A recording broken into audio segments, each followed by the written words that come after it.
আসসালামু আলাইকুম ওয়া রাহমাতুল্লাহি ওয়া বারাকাতুহু। সংগ্রামী সাথী বন্ধুরা আমার, আমরা আজ আমরা একটি বিষয় নিয়ে দাঁড়িয়েছি যার ইতিপূর্বে কেউ আসেনি। আমাদের কথা হলো, যখন সমাজে নামাজ বাস্তবায়ন হবে সমস্ত দূষিত সমাজ শুদ্ধ হয়ে যাবে। এই জন্য দূষিত সমাজকে শুদ্ধ করার জন্য আসুন আমরা নামাজকে বাস্তবায়ন করি। আল্লাহ তাআলা আমাদেরকে নামাজ বাস্তবায়ন করার তৌফিক দান করুন।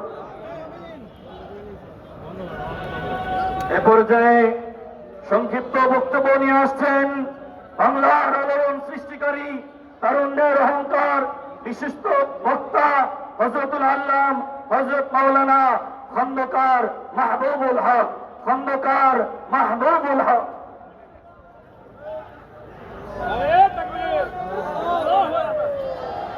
আসসালামু আলাইকুম ওয়া রাহমাতুল্লাহি ওয়া বারাকাতুহু।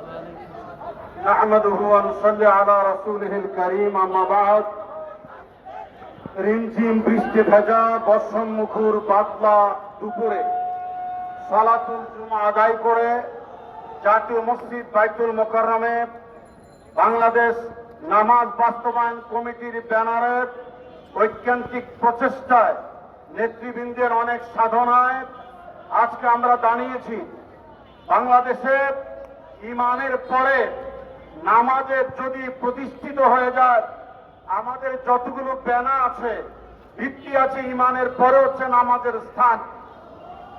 যেই ব্যক্তি নামাজ পড়ে না, মান তারাকা সালাতা মুতাআম্মিদান ফাকাদ কাফারা, ইচ্ছে করে কেউ যদি নামাজ তরক করে সে কুফরি করলো।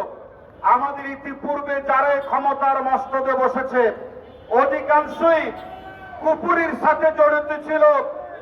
যদি আরো নামাজি হতো তাহলে বাংলাদেশে কোন নামাজি মানুষ খুন করতে পারে না, পাথর চুরির হিট করতে পারে না। এই বাংলাদেশ নামাজ বাস্তবায়ন কমিটির ব্যানারের দাবি যে কয়েকটা পেয়েছেন, তার মধ্যে রান্নাঘর থেকে সংসদ ভবন পর্যন্ত প্রত্যেকটা সেক্টরে নামাজ সরকারিভাবে বাধ্যতামূলক করতে হবে। জাতীয় সংসদ ভবনে যখন অ্যাসেম্বলি চলবে, নামাজ আযান হওয়ার সাথে সাথে স্পিকারের নেতৃত্বে সব সংসদ সদস্যরা নামাজের জামাতে দাঁড়াতে হবে। ঢাকা বিশ্ববিদ্যালয়ে যখন আযান হবে, ভাইস চ্যান্সেলরের নেতৃত্বে ঢাকা বিশ্ববিদ্যালয়ের ছাত্র শিক্ষক শিক্ষকদের সব জামাতবদ্ধভাবে নামাজে দাঁড়িয়ে যাবে।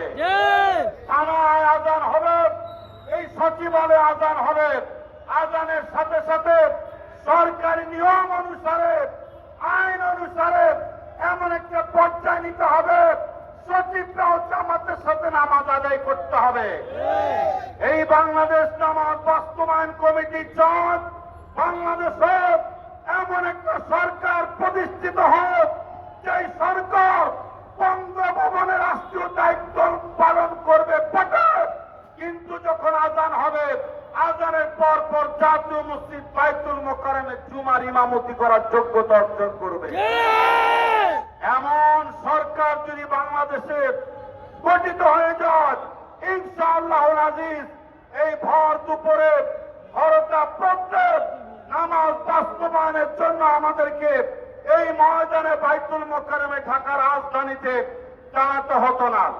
সর্বশেষ যেই কথাটি বলতে চাই, যিনি বাংলাদেশ নামাজ বাস্তবায়ন কমিটির এই সুন্দর উদ্যোগ নিয়েছেন, তাকে আপনারা দেখতেই পাচ্ছেন। ওনার মাথার মধ্যে একটা হাতটা রাখেন।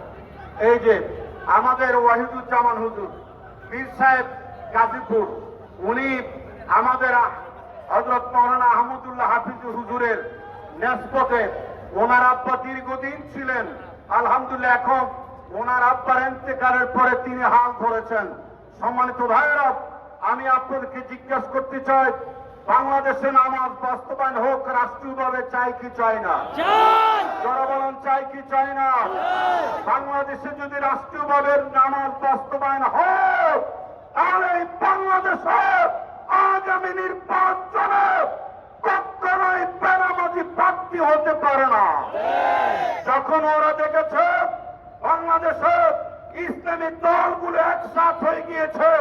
ওরা চিন্তা করছে এই অবস্থায় তো আগামীতে ইসলাম কোরআন সুন্নাহর আদলে বাংলাদেশের রাষ্ট্র ক্ষমতা অর্জন হলে আমরা তো আর চুরি করতে পারবো না, মানুষ খুন করতে পারবো না, চাঁদাবাজি করতে পারবো না, তারা তারা হাত কেটে দেওয়া হবে।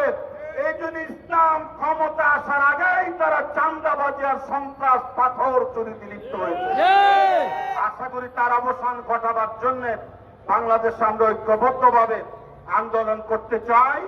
আল্লাহ যেন সংসদ ভবন থেকে রান্নাঘর পর্যন্ত প্রত্যেকটা জায়গায় সালাতুল পাঁচ ওয়াক্ত নামাজ আইনি ভাবে সরকারি ভাবে ঘোষিত হয়, বাধ্যতামূলক করা হয়।